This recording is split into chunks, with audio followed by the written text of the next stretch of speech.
You know, if you ask people in the last season of their life, you know, just before they make their final transition, these are the 12 things that people regret the most before they die. Number 1, they wish they'd spent more time with people they love. More time with people they love. Worried less, forgiven more. We only have to do that 3 times, right, Sharon? Okay, good. Stood up for themselves. Wish I'd stood up for myself. I wish I'd lived more of my own life, been more honest, worked less, cared less about what other people think. Wish I'd lived up to my full potential, faced my fears, stopped chasing the wrong things. And last is lived more in the moment. Can you relate to any of those? I sure can. It's something that we're all on a journey of filling our time with more life. Now, the first thing I think we need to identify and define is, what is life? Well, Ernest Holmes wrote a book, one of his best-selling books, called This Thing Called Life, just a little book. But he says in the beginning that life is God, reality. God and reality is what life with a capital L is. And life, God, reality is infinite energy coupled with limitless creative imagination. Wow. I'm going to say that because remember when Sharon said feel the energy, just feel what's going on? Well, just feel this. This is infinite energy coupled with it's infinite energy coupled with limitless creative potential, creative imagination, creativity. It's all there for us right now.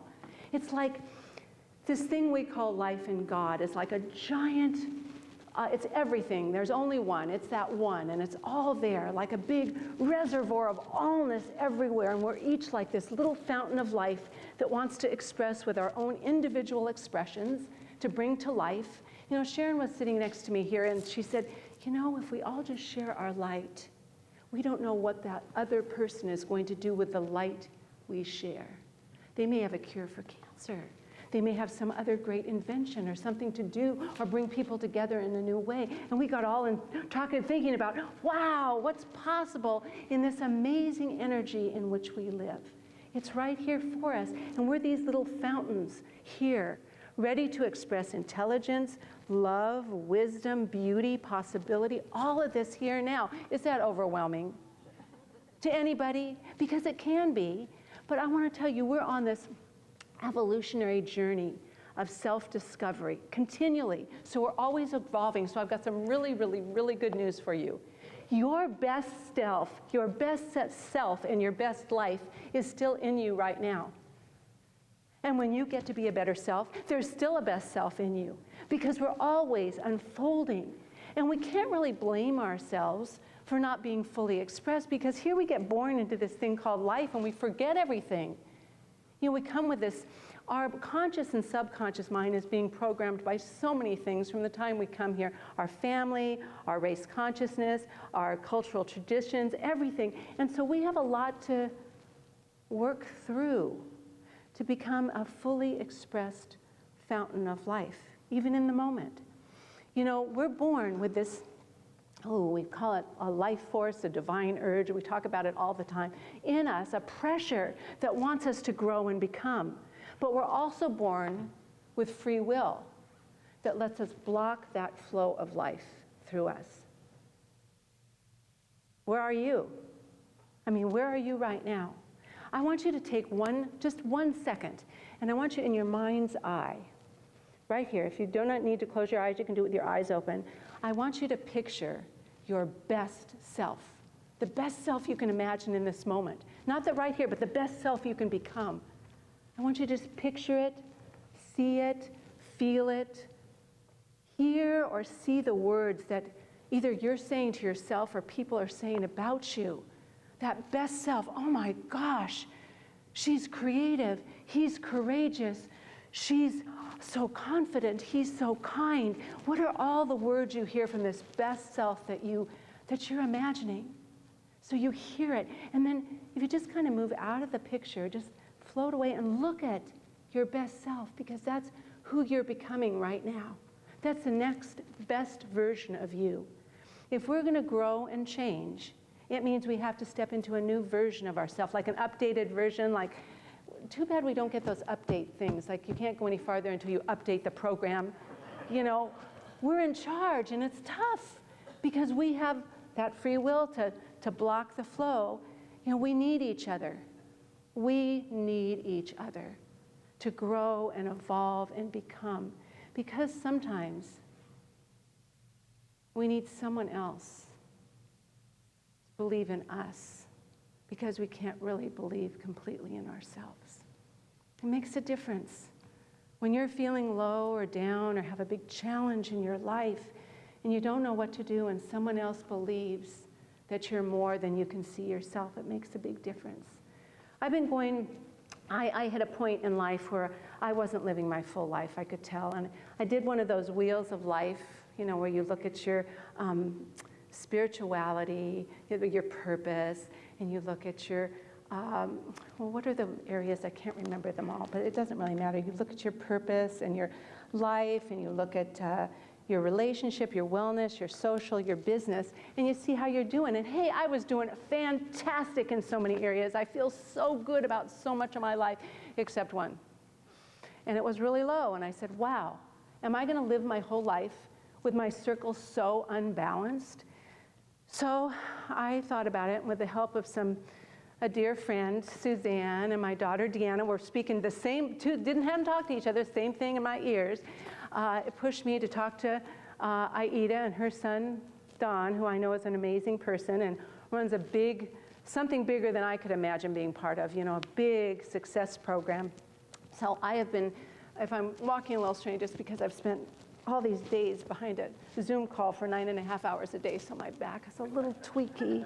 Thank you, Sharon. I could hardly lift my arms up when you did that.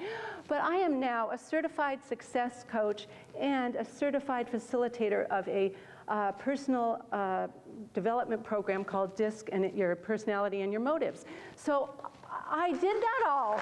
So I can expand my life, except the problem is the person running it will not give us our certificate until we Facebook him, and I don't know how to Facebook. Because he said, if you're not willing to share yourself, come on. So I'm going to ask some help, Rob, if you'll help me do some things technically, because I'm way behind there. But yeah, so we need to, but that comes because when we really live what that song was about, we do help each other grow, because we see the best in each other. So, you know, what really decides how much of life we let through us is our mental attitude. And many of us are on mental merry-go-rounds. Does anybody get what that means? Like we get on the woe is me merry-go-round. We can find so many things to be woe is me about. And we're riding around on that merry-go-round. And we keep going around and nothing's getting any better. Because, you know, life gives us what we put out there. So when we're saying, woe is me, there's not enough, I don't have enough, when we're filled with fear, when we're filled with worry, we're just not putting enough life into our time. We're putting problems and not enoughness into our time, and that's how our time is being spent. So if you want to get off that, can you think of anywhere in your life you have some little obstacles that are keeping you on that, not just maybe in one area, that little mental merry-go-round that just goes round and round with monotonous repetition? You know, can you think of one? What would you be like if you could just take that one obstacle away today? If you could just say, you know what, I'm sick and tired of that merry-go-round to keep going around. I'm going to be somebody different. I'm going to step into a new version of myself, just one little step without that one thing. That's all you have to do. Will you do it for me, with me? Because I've been doing it I've been doing a lot, so come on, help me out here. We got to do it together. Okay, good. Do it together. Now, the greatest satisfaction I find that I can get, the greatest satisfaction, is when I really understand my oneness with this thing called life, God, reality, goodness, creativity, intelligence. When I can feel that, then I feel better. It's not It's not the idea of God, it's the feeling we have where we know there's something more. We know really, truly, no matter what's going on in our life, how much we're struggling, that really all is well. We know that. And it's that knowing. So Ernest Holmes has a chapter in his book, New Design for Living. He said, have you tried God? Have you tried God? It's like when all else fails, to get the instruction manual out. You've been putting something together, your life, and then it's not working, so you decide to, put God first. You know, we need to absolutely live as if our life depends on and relies on God, but actually absolutely express our life, because God needs us for expression. I told you last week, God doesn't have its own words. We're the ones with the words. God has the feeling and the knowing. The only thing that life wants to do for us with a capital L is give us life and more life.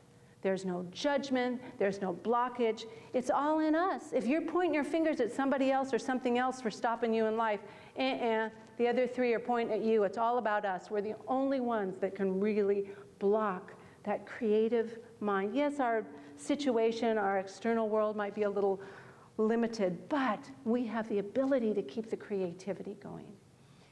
You know, it reminds me, this new version of ourselves reminds me of the story of the butterfly. Barbara Marx Hubbard, you know, we've all heard of the story with the boy who tried to cut the little cocoon and the butterfly died because he didn't have the struggle to get it out. But there's way more to the story. So I want you to make this story about you. The story is about building strength through struggle.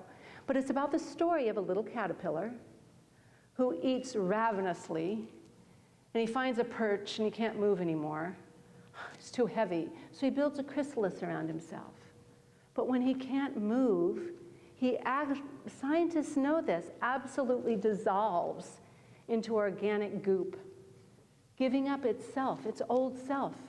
It has the courage to say, I don't want to be this heavy, fat caterpillar anymore. You know, I need something better in my life. So it gives up, and it just melts into this organic goo.